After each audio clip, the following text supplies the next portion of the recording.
Hello, everybody. What's going on? So we're back. We're in Naples today. We're in Naples today, man. So I dressed up for the occasion. Yeah, you did. As you should. So we tried to do one last week and just didn't work out. Let's just say what happens in Vegas stays in Vegas. Okay, can we just leave it there, bro?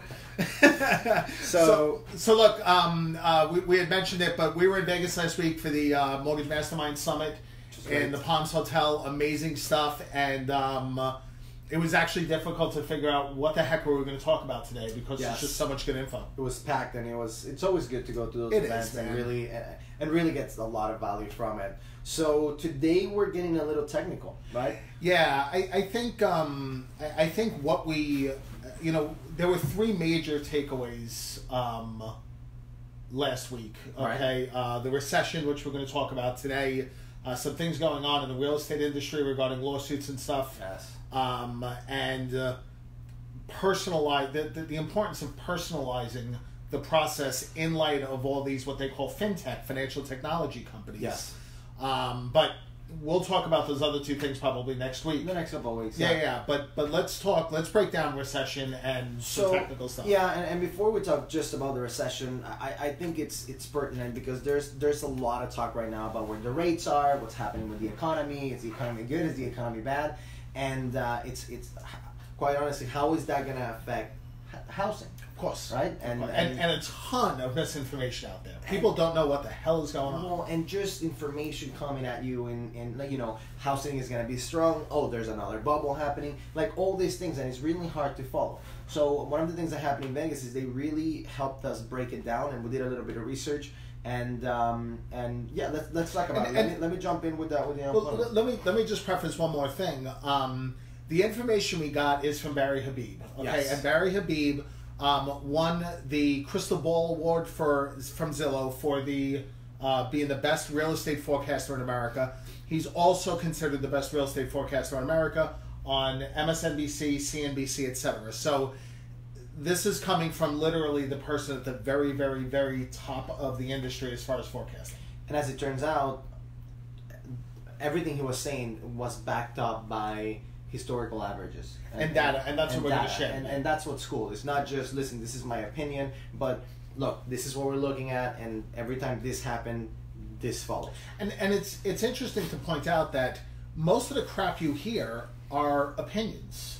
Yes. And as we'll see here, the Federal Reserve's opinion is practically never correct. That's right. So, why the heck should you trust some reporter or some colleague or your cousin from Tennessee? Right. So let's dive in. So, okay, one thing that everybody knows now is the unemployment rate is really, really, really low. Right. That's one of the things that the administration right now brags a lot about, and quite frankly, it's true. Is that 100% accurate? Now, this is what happens every time that unemployment rate goes down. As soon as the unemployment rates hit bottom, as soon as they start bouncing back, typically what happens is that a recession follows. Whoa, wait a minute. That's crap. I'm sorry. What everybody says. What everybody says is no. Recessions happen when unemployment skyrockets up. And now you're telling me it's when it's down? And if you think about it, that makes sense, right? It makes sense to think that way. It's logical. But what happens is, as soon as the economy starts to slowing down, the number one expense that employers have is their employees, right? Their labor is the most expensive thing that they have, and it's a fixed cost. So what they do is, the first thing that they start cutting is in personal. So they start firing people. And then those people, in turn, start spending less. They start spending less at restaurants, at Starbucks, or whatever, which leads to those people cutting people off. And it's a domino effect. Gotcha. So for the past 50 years, and we have it right here. I don't know how much you can see in. You're not going to be able to see it. Thank you for not putting it on my camera. But every time the unemployment rate starts to creep up, that doesn't mean that the unemployment rate is high, but every time the unemployment rate starts to creep up, a recession follows. Right, and it follows within 6 months. Yes. And right now we're sitting at an unemployment around 3.6%. And what Barry was saying in Vegas was, the second that hits 4 or 4.1, within 6 months, we have a recession. And again, I know you can't see here, but that happened in 1950, in 1955, in 1960, 1957 again, 1970, 1975, and we get it a lot. It happened a lot. It's my point. And by the way, let's preface something else. we're not talking a 2008 recession. We're not talking the Great Recession. We're talking a normal, healthy, non-catastrophic recession. Right. However, it did happen in 2008. Yes, it did. And you can't see it, but what happens is, now keep in mind, a recession is defined as a negative GDP for two consecutive quarters. So please understand that you don't know you're in a recession until after you're in the recession. Right. Okay? You're always looking back on, oh crap, we've been in a recession. Right. So what happens during these recessionary times is the unemployment rate skyrockets in a big way. And we see this time and time again. So in this chart. Unemployment rate is down. As soon as it starts creeping up, typically for the past 50 years, a recession follows. And there's a 100% correlation. Yeah. For the past 50 years. And 100% of the time, once the recession hits, the unemployment goes from creeping up to jumping up. That's right. And that's what's going back again. Right, of course. So the cycle suggests that as soon as we start getting worse unemployment numbers, a recession will fall in 6 months. So that's as far as unemployment. Keep an eye on that. And by the way, not a matter of if, just a matter of when. Just a matter of when. So okay. We have a recession. That's the first thing, based on unemployment. Right. Let me jump in and talk about inverted yield curves. Inverted yield curve. Now, if you follow any of the financial news, inverted yield curve is something you heard, and you might be thinking to yourself, well, what the hell is an inverted yield curve? So look. And it's rare. It's rare, yeah. It doesn't happen a lot, but it happens. So, and again, 100% accuracy in predicting a recession. So, an inverted yield curve is this. If you look at the yield of a 10-year Treasury versus a 2-year Treasury, okay? So, if the 10-year Treasury is at a 4% and the 2-year Treasury is at a 1%, if you minus out 4 minus 1, you have 3, okay? If the yield on a 2-year is greater than a 10-year, so the 10-year Treasury is a 3 and the 2-year Treasury is a 4, so 3 minus 4 is a minus 1. That's an inverted yield curve, okay? With 100% accuracy, every time we've had an inverted yield curve, we have had a recession. Now, are we in an inverted yield curve now? No, but we are so freaking close. So, well, the way he put it, just to put it in layman's term, is it's the same thing as you going to your bank, to your depository bank, and getting an option of 2 different CDs. You can get the CD for 10 years, right, where you leave your money for 10 years, or you can get a CD for 2 years. And in this case, what an inverted yield curve means is that in that particular case, the CD for 10 years will pay you less than the CD for 2 years, which makes no sense. No sense at all. And that's just not how it works. So if we look at, again, 1980, 85, again and again and again when this happened, we had in 2010 the 10-year minus the 2-year, the yield was about 3%. And then it dropped, and again, you can't see it, but just trust me. Google it. Yeah, just Google it. Then it dropped to 2%, and then 2.5%, and then 1%, and then 1.5%. And where it's sitting at right now is about 0.15%, okay, about 15 basis points. So we are super close to being in an inverted yield curve. If that continues to drop, which is expected to, again, a recession's coming. So, big picture, 6, 12, 18 months, somewhere in that range is what we're thinking at. So the first thing you want to look at is unemployment ticking up. The second thing you want to look at is us getting into an inverted yield curve because we are so freaking close right now. So again, a recession is coming. Why is a recession coming, or what are the indicators that a recession is coming? We have 2 that have been 100% accurate in the past 50 years. Yeah. So it's fair to say with a certain degree of certainty that a recession will come, soon. Okay, but now, so what do I care? All right, so great. So that's fantastic. Let's not buy a house because when the recession hits, house prices are going to plummet, and I'll be able to steal a home. Right. Recession hits, inflation goes down. When inflation goes down, house prices. Interest rates go down. Right. So let's not buy. No. Does that make sense? No. Let's not buy because I want a lower rate. I want my rate to go from 4% to 3% and save $10 a month. Exactly. What's up? So look, let's look, as logical as that is, and by the way, there's a lot of people spewing that crap online and on TV, and they're literally just wrong. If we look at home prices, okay, by the way, those gray vertical bars are recessionary periods. Home prices consistently go up during a recession. Consistently go up. In the last 50 years, the appreciation rate have been 5% year over year. Yes, okay. That has absolutely been the case. And this data is based on the Case-Shiller home price index, which is the benchmark of home prices in America. And yes, Scott, but what about the Great Recession? What if I bought a house at the worst time in the Great Recession? Well, what's really interesting, if you bought a home on the day that the recession hits, okay, right. Yeah, and the you still most unlucky person in the world, and you still own that house today, your home price has gone up about 30 or 40%. Okay, now here in Southwest Florida, it's a little bit less dramatic, but still, if you look at this, if you look at home prices in the bubble and where home prices are today, they are higher. Now, again, we got to look at, just like we can't base our economic opinions and forecasting based off of the Great Recession, right? Okay, or the Great Depression. Like, those are two isolated incidents. We have to look at the other recessions that happen every 5, 8, 10, 12 years, whatever it is. So look, so house prices continually go up consistently over the last 50 years during a recessionary period. There was a slight blip down in the Great Recession, but we still ended up today higher than much 2007. And the most logical question is, how the hell is that possible? Well, the way it happens is, again, if we follow the whole thing, right? When a recession happens, the houses go up. Why do they go up? Because the interest rates go down. Okay, so what you're saying is, if I'm a buyer and I can afford a house payment of $1,700 a month, now $1,700 buys me more you money. A more expensive house. Gotcha. So even though there's a recession, the house prices are allowed to go up because the people that are in the position to buy a house can compete for a more expensive house. So even though we're in the middle of a recession, the house prices tend to go up.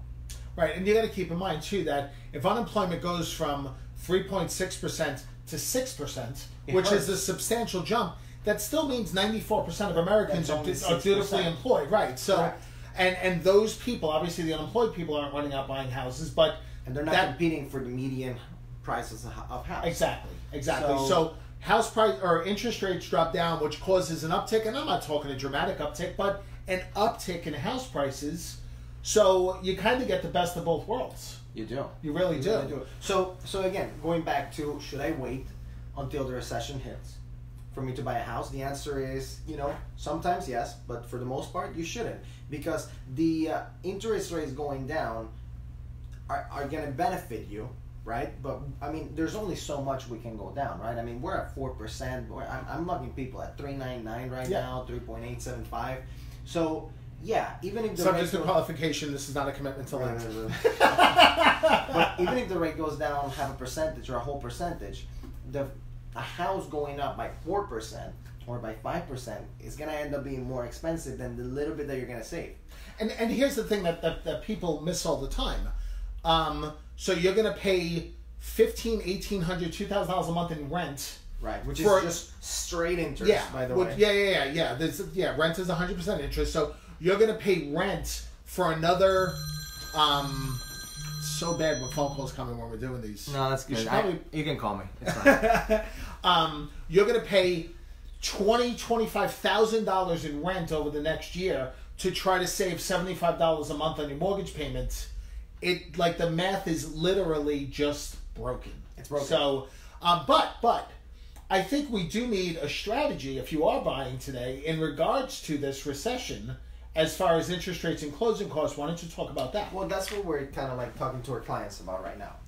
There's times like 2 years ago or 3 years ago where we got to be more payment sensitive. And it made sense maybe to try to roll in, to try to pay to get that lower rate, to make sure that you're pay points. Yeah, to pay points, to make sure that you put extra money so that rate goes down, right? To try to negotiate that in some way. Well, that's not the case today, because if we are expecting the rates to go down in 2 years, and if we are expecting the prices of the houses to go up, there's really a good opportunity for a refinance in the very near future.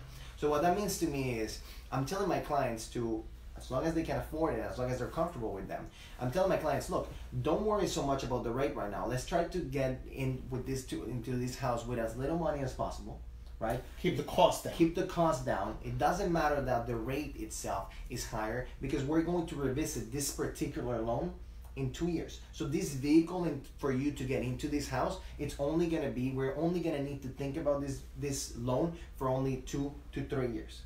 Because if I do my job correctly and I follow up with you in 2 to 3 years, we're going to have a conversation about being able to refinance you, maybe drop that mortgage insurance, or drop it, completely take it out, or drop it a little bit because the prices go up, and drop that rate. And then what a lot of people are afraid of when we talk about refinancing in the near future is, well, that means that I'm going to lose those 2 years that I paid, or that year and a half that I paid. Absolutely not. But not if you do it right. Not if you do it right. We can refinance people into a 25-year mortgage, or into a 20 or 15-year mortgage. Right, and that's something that, during these, you're too young to know, but during these refinance periods, you could very often drop MI, get them from a 30-year mortgage to a 15-year mortgage, keep their payment the same, and literally save people $100,000, $200,000, like huge numbers.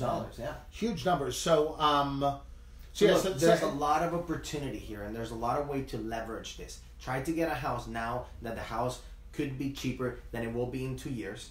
Get with it with as little money as possible, because in 2 years we're going to be able to restructure that debt that you have. And very often when you're paying points to buy down your interest rate, you are very often looking at about a 5-year break-even point. And there's just nothing economically that's pointing to you're going to be in that mortgage for 5 years.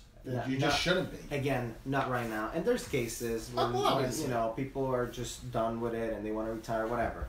But there's a lot of opportunity right now to really, really, really leverage this big change. And again, we always talked about this. When things are changing so much, there's a huge opportunity for people to take advantage of this. Absolutely. And we have to, and look, and this is where, this is not a one-size-fits-all thing. This is where we need to sit down with our clients and discuss their particular situation and come up with a custom strategy for them. Right. But as a rule of thumb, you should really be considering focusing your energy on minimizing your costs versus minimizing your interest rate. And that's very counterintuitive. It is. But that, look, it's the same thing. When the stock market's plummeting, okay, the intuitive thing is to sell your stocks. Right. The smart thing is to buy stocks. Right. So please, intuition and responsible fiscal decision making are two different things very often. Right.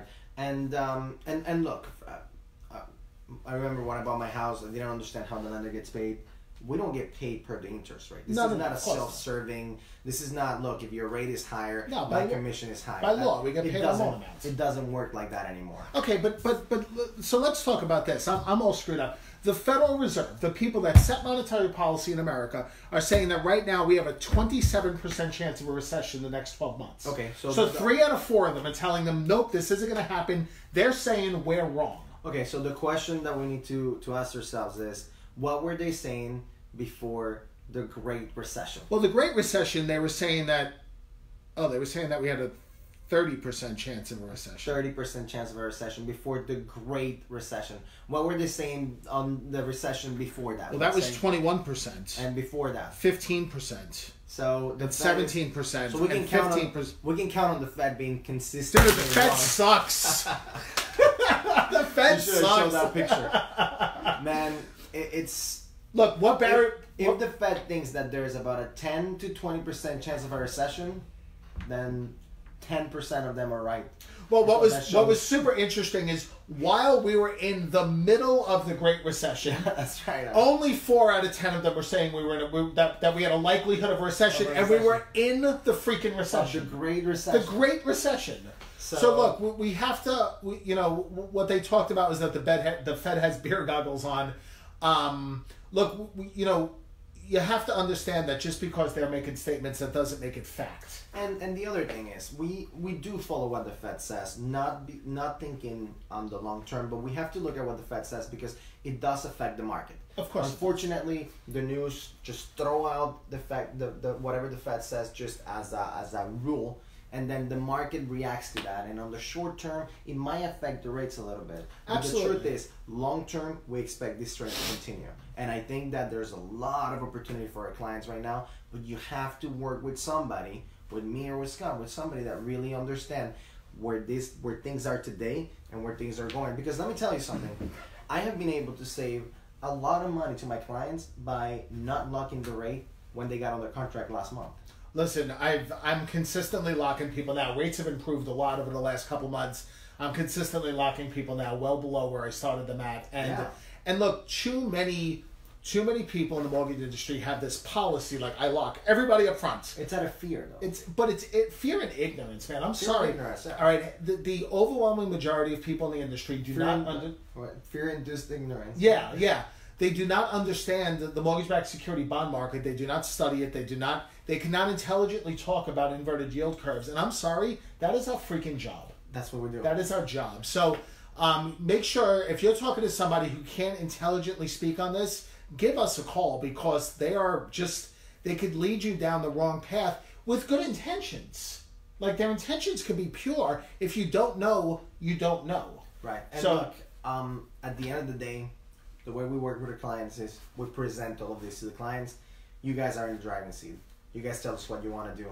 But we believe that our job as an advisor is to really have an opinion on what you should do, to really present the facts to you, have a strong opinion, give you advice on what you should do, and then you're free to make whatever decision you want to make once you see everything. Yeah. Now, one thing I am going to do, if I see unemployment reach 4 or 4.1%, I'm going to seriously consider taking all my stock investments and putting them to a cash position. Because historically, during a recession, the stock market could drop as much as 30, 40, 50%. So that is something I am going to be mindful of. And you're old. Yeah, and I'm old. So I can't afford that. But anyway, look, these things are happening. There are very consistent indicators of it. Not a matter of if, just a matter of when. And again, I don't see it being a catastrophic recession, just a normal recession like we have every 5 to 10, 12 years. There's opportunity in recessions. There's opportunity in everything if you're aware. So look, do me a favor, leave some comments, reach out to us if you have any opinions on this. I've spoken to some people who said that in light of the global economy, recessions won't ever happen again. If that's your opinion, feel free to share it with us on comments. I'd love to have that debate. I'm gonna drop these slides on the comments on my video.